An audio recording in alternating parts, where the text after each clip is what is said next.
miingon kanako ang Ginoo nga labing gamhanan, tilog ka paghagdaw sama sa paghagdaw o paras ang nahibiling katawhan sa Israel. Mitubag ako, kinsa may mamati kanako kung pasidan-an ko sila, takupan nila ang ilang dalunggan aron dili sila makadungog. Dili sila gusto mamati sa imong mensahe, katawan lamang nila ang imong pulong.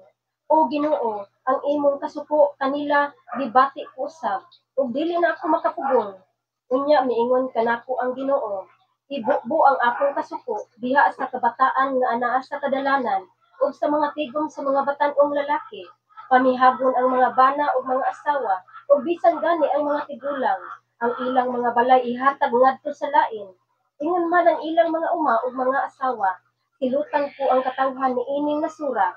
Silang tanan gikan sa labing ubos ngadto sa labing inila na napi pinaagi sa limbong, bisan ang mga propeta ug mga pari nga limbungan. Gipasagdan lamang nila ang mga samad sa akong katawhan. Bisag grabe na kani kaayo, miingon sila, wala kini kaso, nga unta na miligro man ang tanan. Gikaulaw ba nila ang dautan nilang nabuhat? Wala, bisag jutay lamang unta. Busa, maapil silag kamatay, inigpahamtang ko sa silot, wala gayoy mahabilin kanila,